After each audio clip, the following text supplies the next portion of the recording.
Irmãos e irmãs, vamos a mais um momento da nossa liturgia da palavra. Eu vou transmitir neste vídeo a liturgia de 27 de março de 2022, quarto domingo da quaresma. A cor dos paramentos litúrgicos é roxa. No rito da celebração temos o creio, prefácio próprio, quarta semana do Saltério. Antífona da entrada. Alegra-te, Jerusalém, reuni-vos todos que a amais. Vós que estáis tristes, exultai de alegria, saciai-vos com a abundância de suas consolações. Isaías 66, versículo 10. Oração do dia, rezemos. Leitura do livro Retificando. Oração do dia, rezemos.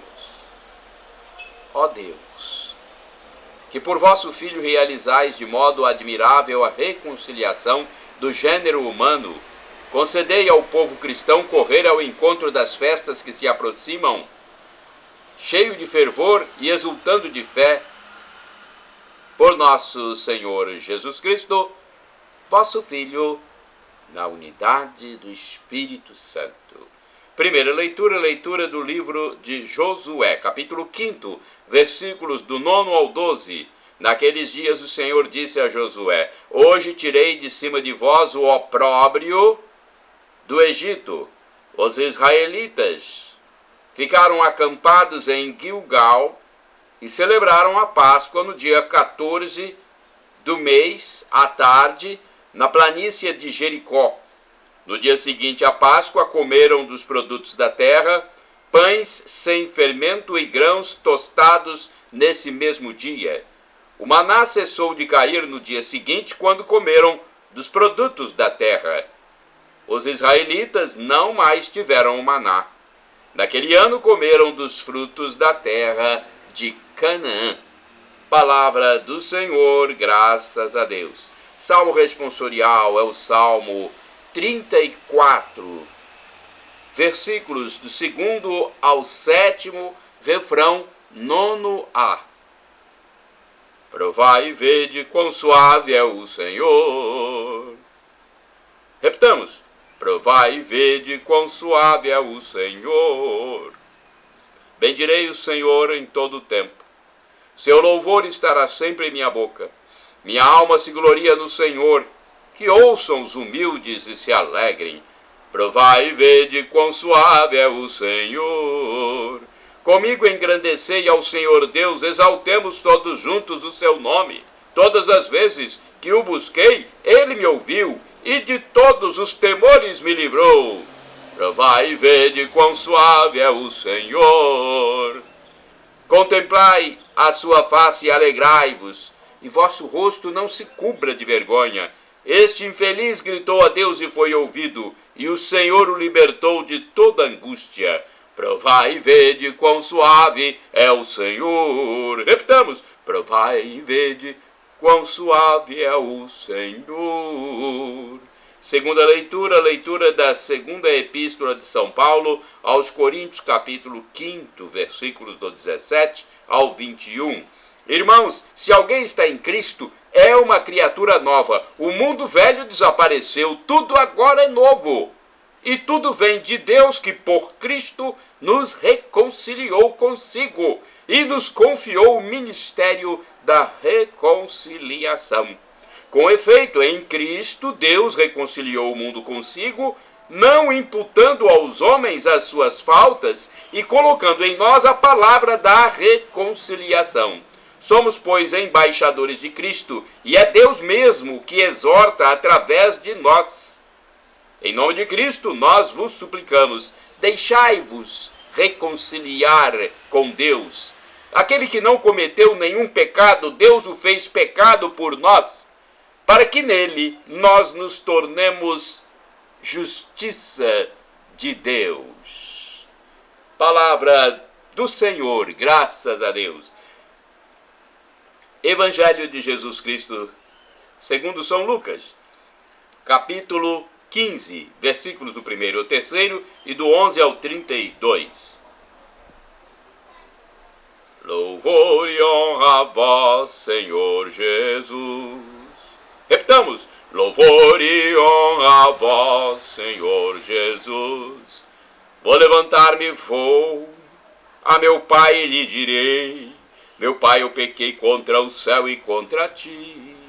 Lucas 15, versículo 18. Louvor e honra a vós, Senhor Jesus.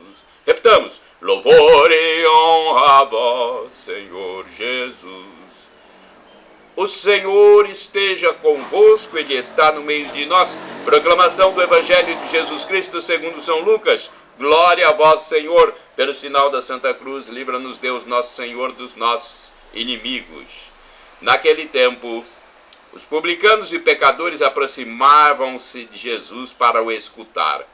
Os fariseus, porém, e os mestres da lei criticavam Jesus. Este homem acolhe os pecadores e faz refeições com eles.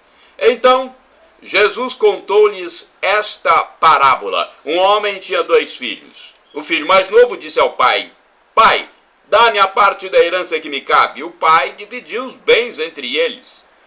Poucos dias depois, o filho mais novo juntou o que era seu e partiu para um lugar distante. Ali, esbanjou tudo numa vida desenfreada. Quando tinha gasto tudo o que possuía, houve uma grande fome naquela região e ele começou a passar necessidade. Então, foi pedir trabalho a um homem do lugar que o mandou para o seu campo cuidar dos porcos.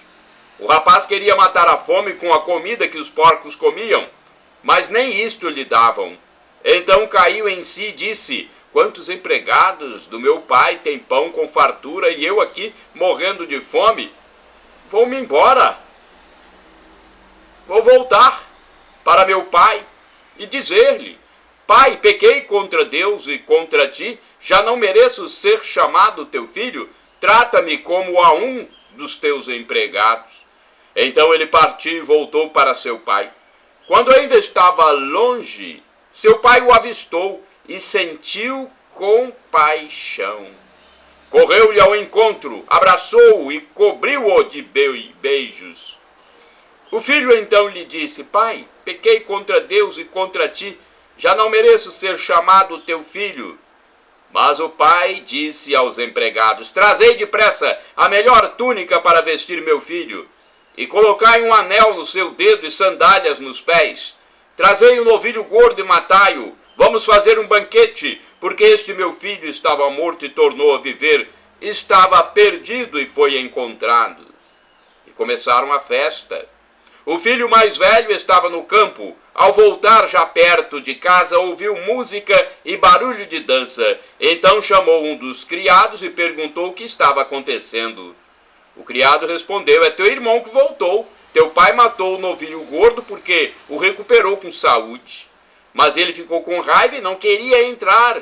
O pai, saindo, insistia com ele. Ele, porém, respondeu ao pai: Eu trabalho para ti tantos anos.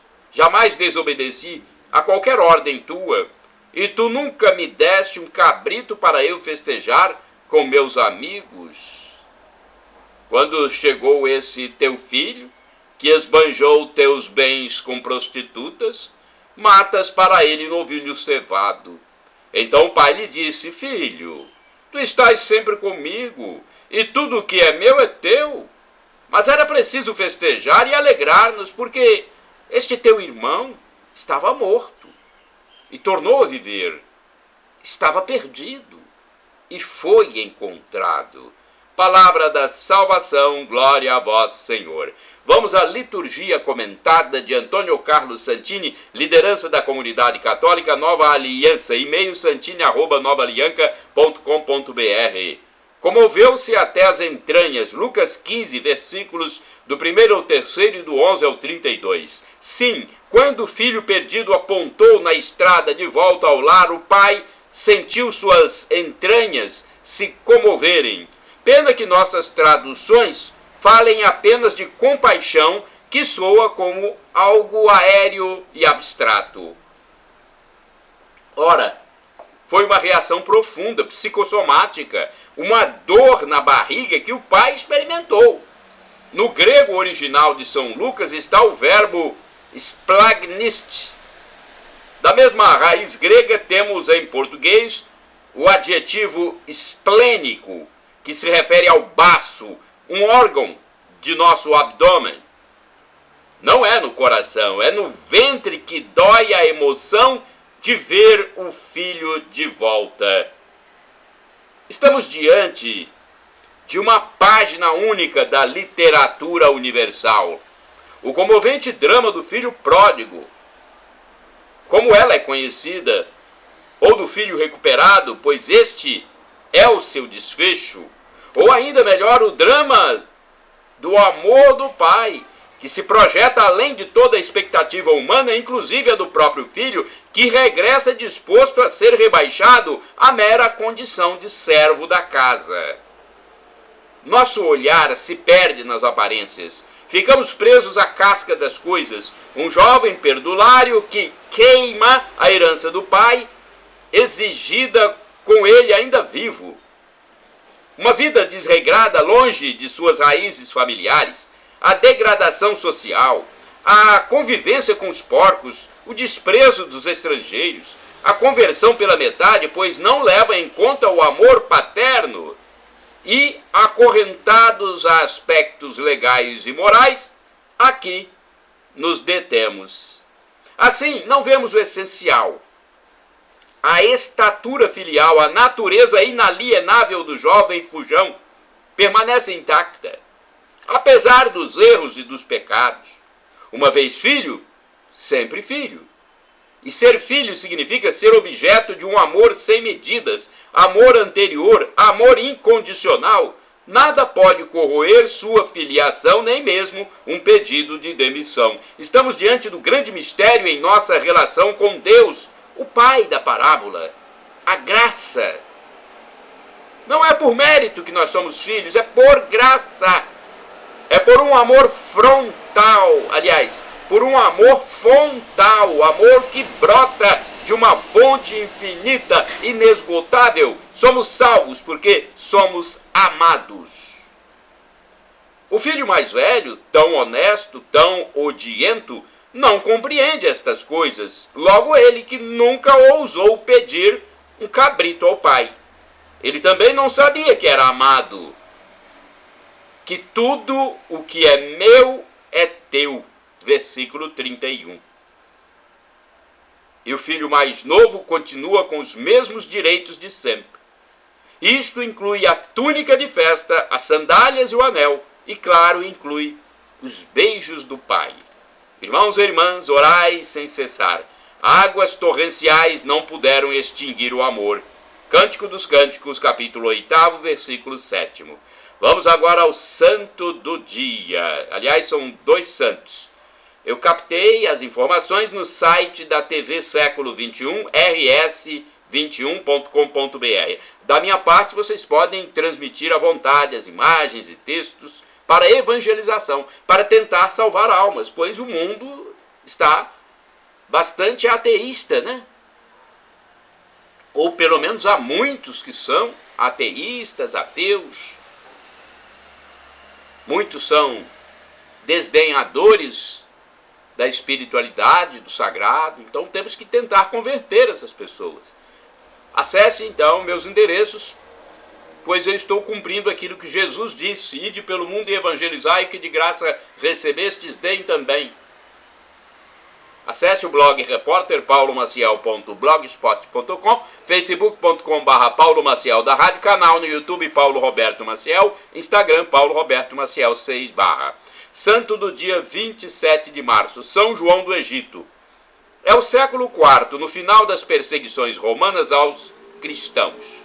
Diocleciano era imperador de Roma que tratava com crueldade os cristãos. Constantino, filho de Santa Helena, uma mulher cristã, o substituiu no governo de Roma e liberou o culto cristão. São João nasceu em 305. Era de família pobre. Trabalhou como carpinteiro até os 25 anos de idade, quando deixou tudo e abraçou a vida de eremita, uma vida rigorosa de desprendimento, afastado da sociedade para viver em contemplação. meditação, oração. Adotou como seu guia espiritual um eremita bem mais velho. São João viveu 89 anos. Ficou conhecido como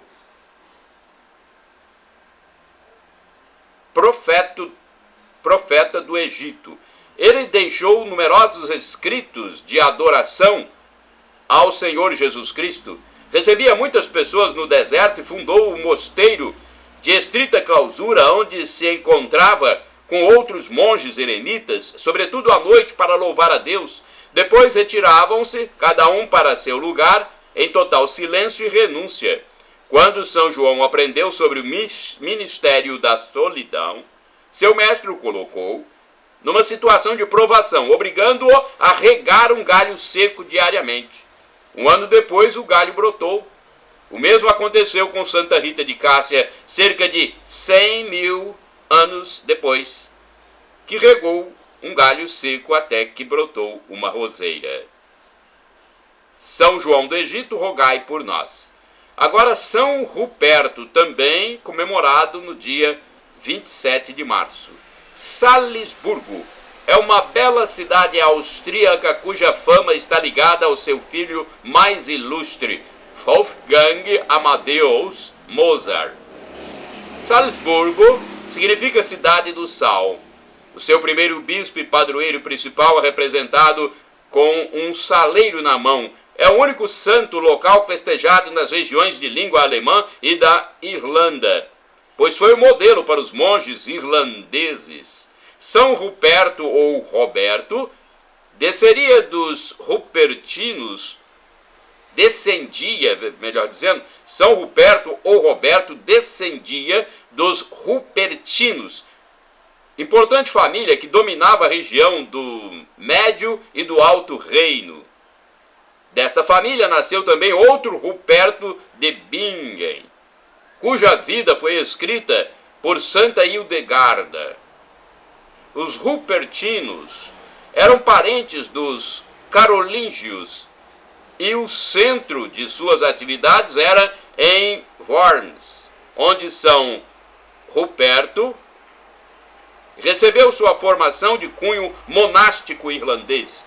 Em 700, como seus mestres, se sentiu impulsionado à pregação e ao testemunho monástico. Depois foi a Baviera, apoiado pelo conde Teodo de Baviera, fundou, perto do lago Waller, a 10 quilômetros de Salisburgo, uma igreja dedicada a São Pedro.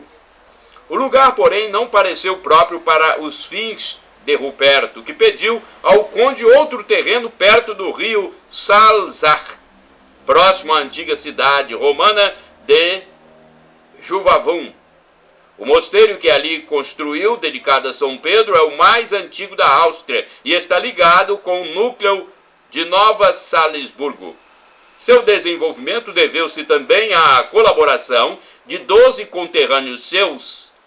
Desses, Cunialdo e Gislero foram honrados como santos. Perto do mosteiro de São Pedro surgiu um mosteiro feminino confiado à direção da abadesa Erentrude, sobrinha de São Ruperto. Shalom Adonai significa, do hebraico para o português, a paz de Deus, a paz de meu Senhor. El Shaddai, Deus onipotente, Deus todo-poderoso, Ele proverá. E Maranatá, como dizemos nós católicos, ou Maranata, como dizem nossos irmãos separados, os evangélicos ou protestantes, não importa, é do dialeto de Jesus, o aramaico. E somos todos irmãos e cristãos. E o significado é o mesmo. Vinde, Senhor Jesus, vem, Senhor. Um dia Jesus vai voltar e vai julgar toda a humanidade. Algo inenarrável, inefável. Fim da história. Vivos e mortos serão julgados. Quem estiver morto vai ser ressuscitado para esse julgamento, esse juízo final. Muitos irão para o inferno e muitos irão para o céu. Para ir para o céu, Deus nos pede o arrependimento, o pedido de perdão. Perdão, Senhor, pelos nossos pecados, pelos meus pecados, dos atos, pensamentos, omissões, palavras. Perdão, Senhor, Perdoe-nos, Senhor, e nos dê a vida eterna, onde viveremos como anjos para todo sempre. Será a felicidade em plenitude. Como disse São Paulo apóstolo, o sofrimento de agora nem se compara com a glória futura que será revelada em nós.